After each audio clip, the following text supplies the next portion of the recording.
حق بڑھ دے ان دی شان مطابق یاد منا ان یاد منا تیرا مل پوے تو بے شک سال دے بعد منا میاں ساڑے نال منا تیری مرضی ہے ساڑے نال منا تیری مرضی ہے یا انج تھی کہ آزاد منا منظور نہ من کہیں ملنا دیجے مومن ہے میلاد منا میرے میم کریم محمد تو رب ہر شے گھول گھما چھوڑے میرے میم کریم محمد تو رب ہر شے گھول گھما چھوڑے جی میں آپ حوث دا ہر جا ایویں یار دا نا چمکا چھوڑے او یاسین پوا کے گل سہرا سر تاہا تاج سجا چھوڑے پر فیض محمد وکھرا ہے جن رب میلاد منا چھوڑے لائق صدیز والاحترام مقتدر و محترم و محتشم حضرات علماء ذی وقار نعت خانان ذی قدر اور دیگر معزز سامعین و حاضرین کرام السلام علیکم ورحمۃ اللہ وبرکاتہ۔ میں کوئی سریلا جوشیلا خطیب نہیں ہوں، میں ایک ادنا سا چھوٹا سا طالب علم ہوں، عاجز سا بندہ ہوں، آپ لوگوں کو کچھ دینے کے لیے آیا ہوں۔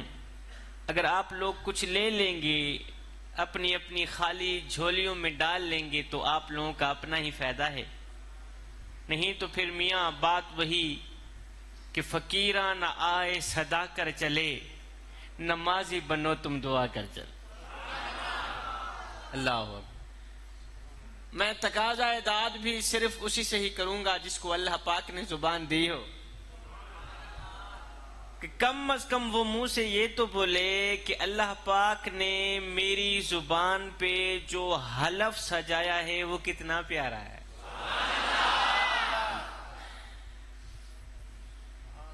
میں ہر اس آنے والے شخص کو مبارکباد پیش کرتا ہوں کہ وہ میرے کریم آقا کے ذکر کی محفل میں آیا ہے، اس نبی کی محفل میں آیا ہے جس کی محفل میں آنے کے لیے اللہ کے نوری فرشتے بھی آرزو رکھتے۔ قبلہ یہ جو تھوڑی تھوڑی پیچھے سے آواز آ رہی ہے نا، یہ بھی اگر کم کر دیں تو میں کہتا ہوں مزہ بن جائے۔ وہ جس طرح اولڈ پرانے زمانے کے سپیکر تھے نا، اسی طرح کا سپیکر چلا دیں آپ، اللہ تعالیٰ آپ کو جزائے خیر دے گا۔ یہ پیچھے سے بالکل آواز سمپل ایک کر دیں۔ ہمارے خطبہ آدھی تقریر خود کرتے ہیں، آدھی مجمع سے کراتے ہیں۔ الحمدللہ میں ساری خود ہی کرتا ہوں، میں سبحان اللہ بھی خود ہی بولتا ہوں، خطاب بھی خود ہی کرتا ہوں، نعرے بھی خود ہی لگاتا ہوں۔ میں آپ لوگوں کو تکلیف ہرگز نہیں دوں گا، آپ خاموش ہو کے میری گفتگو سنیں گے، اللہ تعالیٰ آپ لوگوں کو جزائے خیر دے گا۔ آپ لوگ خالی جھولی لے کر آئے، خالی جھولی لے کر واپس چلے گئے، پھر آنے جانے کا فائدہ تو نہ ہوا نا۔ آپ لوگ صرف کانوں کے چسکے پورے کرانے نہیں آئے، یہاں صرف راگ سننے نہیں آئے، یہاں صرف سر سننے نہیں آئے کہ مولانا صاحب کا گلا کیسا ہے، مولانا صاحب کی سر مبارک ترنم مبارک کیسی ہے، مولانا صاحب کی راگ کیسی ہے۔ آپ کانوں کے چسکے پورے کرانے نہیں آئے، قیمتی نیندوں کو قربان کر کے آئے بیٹھے ہیں، قیمتی وقت کو قربان کر کے آئے بیٹھے آئے ہیں تو پھر کچھ لے کے جائیں۔ یہ جو میرے سامنے جوان امان بیٹھے ہیں، جوان حضرات بیٹھے ہیں، میں آج ان کو ایک نئی زندگی دینے آیا ہوں، ایک نئی زندگی دینے آیا ہوں، ان کے اندر انقلاب لانے آیا ہوں۔ ذکر مصطفیٰ کی محفل میں آنے والوں، کسی نئے مجمع میں جا کر میں نے کبھی نہیں کہا کہ میں آپ کے مزاج سے واقف ہوں یا نہیں، اس لیے کہ مجھے پتا ہے کہ پوری کائنات کے اندر نبی کرنے والوں کا مزاج ایک ہی ہوتا ہے۔ قبلہ مجھے پتا ہے پوری کائنات کے اندر علی کرنے والوں کا مزاج ایک ہی ہوتا ہے۔ مجھے پتا ہے پوری کائنات کے اندر حسین یا حسین کرنے والوں کا مزاج ایک ہی ہوتا ہے۔ ذکر مصطفیٰ کی محفل میں آنے والوں، ذکر مصطفیٰ کی بزم سجانے والوں، قبلہ صرف یہ کائنات نہیں، صرف یہ جہان نہیں، بلکہ دونوں جہانوں کے مرکز کا نام مصطفیٰ ہے۔ میرے مجمع میں کوئی شیعہ بیٹھا ہو، وہابی بیٹھا ہو، سنی بیٹھا ہو، کسی بھی مذہب کے ساتھ، کسی بھی مسلک کے ساتھ تعلق رکھنے والا شخص بیٹھا ہو، میں سونے کی تختی پہ لکھنے والا ایک جملہ دے کے جاؤں گا. ماشاءاللہ پڑھے لکھے تعلیم یافتہ لوگ میرے سامنے بیٹھے ہیں. میں تمہیں سونے کی تختی پہ لکھنے والا ایک جملہ دے کے جاؤں گا. میں کہنا یہ چاہتا ہوں صاحب، کسی بھی آدمی کا دین اس وقت تک مکمل ہو ہی نہیں سکتا جب تک دل میں عشق مصطفیٰ نہ ہو. بندے کا دین، بندے کا ایمان اس وقت تک مکمل ہو ہی نہیں سکتا جب تک دل میں عشق مصطفیٰ. قبلہ، اللہ تعالیٰ نے نماز پڑھنے کا حکم ہمیں تو دیا ہے، خود نہیں پڑھتا. یہ میں نہ صحیح. یہ کو بند کرانے کا مقصد پتہ ہے کیا تھا؟ یہی تھا کہ بات کو سمجھانا. آپ خاموش ہو کے بیٹھے ہیں، مجھے بہت زیادہ خوشی ہے، پر اتنے خاموش نہ ہو جانا کہ نیند بھی نہ آ جائے. کافی لوگ اس طرح کے ہیں نا، جو پھر خاموشی اس طرح اختیار کرتے ہیں، پھر اٹھانا پڑتا ہے. اکھ پٹ لاہور ہے بابا. میں ملتان سے آیا ہوں، مجھے لگتا ہے آپ لوگ کراچی سے آئے بیٹھے ہیں. کافی لوگوں کے چہرے اس طرح کے بتا رہے ہیں نا.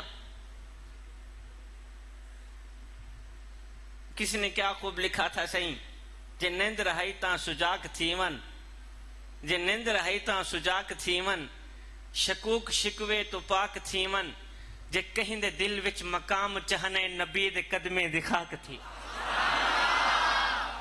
قبلہ، نماز پڑھنے کا حکم اللہ تعالیٰ نے تجھے اور مجھے دیا ہے، خود نہیں پڑھتا. اس لیے کہ اللہ تعالیٰ نماز پڑھنے سے پاک ہے. اللہ کو کیا ضرورت ہے اپنی نماز خود پڑھے. اللہ تعالیٰ نے حج کرنے کا حکم، زکوٰۃ دینے کا حکم ہمیں تو دیا ہے. نہ خود حج کرتا ہے، نہ ہی تو خود زکوٰۃ دیتا ہے. اللہ تعالیٰ نے قیام کرنے کا، رکوع و سجود کرنے کا حکم ہمیں تو دیا ہے، خود نہیں کرتا. ذکر مصطفیٰ کے محفل میں آنے والوں، اللہ تعالیٰ ہر ایک کام کرنے سے پاک ہے، مگر سنو، ایک کام ایسا ہے، ایک کام ایسا نرالا ہے، ایسا برکت والا ہے جو خود خدا کرتا ہے. وہ خدا جو ہر کام کرنے سے پاک ہے، کتنا نرالا ہوگا وہ عمل جو اللہ خود کرتا ہے. یا اللہ نماز پڑھیں ہم، یا اللہ زکوٰۃ دیں ہم، حج کریں ہم، سب کچھ ہم کہتے ہیں. بتا تو صحیح، تو بھی کچھ کہتا ہے یا نہیں کرتا؟ میرا اللہ فرماتا ہے ان اللہ و ملائکتہ یصلون علی النبی یا ایھا الذین آمنوا صلوا علیہ وسلموا تسلیما. فرمایا او میرے بندے، میں کیوں نہیں کچھ کرتا؟ میں صبح بھی نبی نبی کرتا ہوں، میں تو شام کو بھی نبی نبی. اللہ، کسی شاعر، سرک کی شاعر نے کیا خوب لکھا، کیونکہ اتنے اپنا دیہاتی ایریا ہے، یہ تعلیم یافتہ لوگ جتنے بیٹھے نا، چسکے والے لوگ بھی زیادہ بیٹھے نہیں تھے. ذرا ڈوڑے ڈپے لئی آؤ، کوئی محفل دا ذوق بھی بڑھائی آؤ. کسی نے کیا خوب لکھا، جے شوق رکھے نے میں پیواں ول پی میں خار دے قدمے وچ.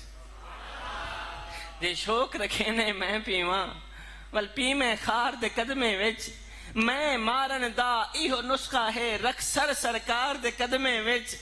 دکھ سن دن کرم کمے دن چا، دکھ سن دن کرم کمے دن چا، ونجے جو غم خار دے قدمے وچ، اوے موت ظفر تا آونی ہے پر لطف یار دے قدمے. اللہ اکبر. قبلہ، عشق کی بات آئی، مجھے باب خادم حسین رضوی کا ایک جملہ یاد آ گیا. اور میں بیٹے، اگر عزت اسلام کی چاہتے ہو تو عزت میرے نبی کی کرنا سیکھو. فرمایا عزت اسلام کی تھی تو نبی کی وجہ سے، عزت اسلام کی ہو رہی ہے تو نبی کی وجہ سے، اور انشاءاللہ کل قیامت تک عزت اسلام کی ہوگی تو نبی کی وجہ سے.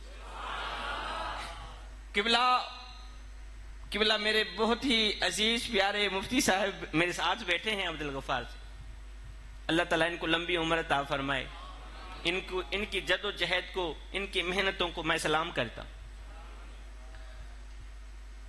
ذکر مصطفیٰ کی محفل میں آنے والوں، اگر عزت اسلام کی چاہتے ہو تو عزت میرے نبی کی کرنا سیکھو۔ عزت اسلام کی تھی تو نبی کی وجہ سے،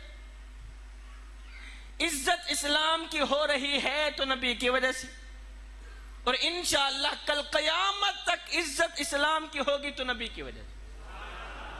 قبلہ ہم صحابہ سے محبت صرف اس لیے کرتے ہیں کہ یہ میرے کریم نبی کے صحابہ ہیں۔ ہم صحابہ کے نام پر اپنا سب کچھ قربان کرنے کو تیار ہیں صرف اس لیے۔ ہم کسی سے محبت نہ کرتے اگر وہ میرے کریم نبی کے صحابی نہ ہوتے۔ سیدنا ابوبکر صدیق رضی اللہ تعالی عنہ کو یہ شان تب ملی، یہ مقام تب ملا جب وہ میرے کریم نبی کی خدمت میں آئے۔ سیدنا عمر فاروق رضی اللہ تعالیٰ عنہ، حضرت سیدنا عثمان غنی، مولا علی کرم اللہ وجہ الکریم کو یہ شان تب ملی، یہ مقام تب ملا جب وہ میرے کریم نبی کے قدموں پہ آئے۔ ہاں یہ وہی عمر ہے آج جس عمر کا نام لیتے ہی جان میں جان آ جاتی ہے، آج جس عمر کا نام لیتے ہی مومن کا منہ میٹھا ہو جاتا ہے۔ میں ایمان لانے سے پہلے کلمہ پڑھنے سے پہلے حضرت سیدنا عمر فاروق رضی اللہ تعالی عنہ کی ہمت بتانا چاہتا ہوں کہ ایمان لانے سے پہلے آپ کیا تھے، آج کیا ہیں، کہ آج جن کا نام لیتے ہی جان میں جان آ جاتی۔ جب میرے نبی کی خدمت میں نہیں آئے تھے، کس کی بات کر رہا ہوں، سیدنا عمر فاروق رضی اللہ تعالی، جب میرے کریم نبی کے قدموں پہ نہیں آئے تھے، کلمہ نہیں پڑھا تھا، اس وقت آپ کے اندر ہمت کتنی تھی، آپ کے اندر قوت کتنی تھی، آپ کا مقام کتنا تھا۔ ایک دن آپ کے ابو جی نے آپ کو 5 اونٹ دیے، کہا بیٹا ان کو لائن پہ کھڑا کرو۔ حضرت سیدنا عمر فاروق رضی اللہ تعالیٰ عنہ کی بات کر رہا۔ ایک دن آپ کے ابو جی نے آپ کو 5 اونٹ دیے، کہا بیٹا ان کو لائن پہ کھڑا کرو۔ حضرت سیدنا عمر فاروق رضی اللہ تعالیٰ عنہ آگے والا اونٹ لائن پہ کھڑا کرتے ہیں، پیچھے والا اونٹ ٹیڑھا ہو جاتا ہے، پیچھے والا اونٹ لائن پہ کھڑا کرتے ہیں، درمیان والا اونٹ ٹیڑھا ہو جاتا ہے، درمیان والا اونٹ لائن پہ کھڑا کرتے ہیں، آگے والا اونٹ ٹیڑھا ہو جاتا ہے۔ آپ کے ابو جی آپ کو مارا کرتے تھے، ڈانٹا کرتے تھے کہ تم ایک مالدار عرب کے بیٹے ہو، اور 5 اونٹ لائن پہ کھڑا نہیں کر سکتے۔ پہلے تو سیدنا عمر فاروق رضی اللہ تعالیٰ عنہ 5 اونٹ لائن پہ کھڑا نہیں کر سکتے تھے۔ جب میرے کریم نبی کی خدمت میں آئے، جب میرے کریم نبی کے قدموں پہ آئے، تو شرق سے لے کر غرب تک 24 لاکھ مربع میل کی شہنشاہی کی، انسانوں کو بھی ایک لائن پہ کھڑا کر دیا اور حیوانوں کو بھی ایک لائن پہ کھڑا کر دیا۔ اور مجھے بتاؤ تو صحیح، یہ صدقہ میرے عربی لجپال کا نہیں تھا تو اور کن کا؟ یہ صدقہ میرے محمد کا نہیں تھا تو اور کن کا؟ یہ صدقہ عربی لجپال کا نہیں تھا تو اور کن کا؟ جوانوں، ذکر مصطفیٰ کی محفل میں آنے والوں، اب جو میں دینے آیا تھا وہی دینے جا رہا ہوں۔ میرے اور آپ کے کریم آقا ایک دن مسجد میں بیٹھے رو رہے ہیں۔ میں سید ماں کا بیٹا ہوں، سید باپ کا بیٹا ہوں، ہاتھ جوڑ کے عرضی کر رہا ہوں، میں تمہیں امانت دے کے جا رہا ہوں، گھر جا کر اپنی فیملی کو بھی سنانا، بچوں کو بھی سنانا، اپنے دوستوں کو بھی سنانا، میں تمہیں امانت دے کے جا رہا ہوں۔ او جوانو، خدارا اثر کرے نہ کرے، او کوئی سن تو لے میری فریاد، اثر کرے نہ کرے کوئی سن تو لے میری فریاد، نہیں ہے داد کا طالب یہ بندہ آزاد۔ مجھے آپ لوگوں کے 10-20 کی ضرورت نہیں ہے، آپ لوگ دل کے کانوں سے سنیں، میرے لیے بس اتنا ہی کافی ہے۔ قبلہ میرے اور آپ کے کریم آقا ایک دن مسجد میں بیٹھے رو رہے ہیں، نبی روتے چلے جا رہے ہیں، آنکھیں چھم چھم برس رہی، چشمان اقدس سے آنسوؤں کی لڑی بہہ کر رخساروں کو چھو رہی، میرے کریم آقا روتے چلے جا رہے ہیں۔ اتنے میں حضرت سیدنا عمر فاروق رضی اللہ تعالیٰ عنہ دیکھا آقا رو رہے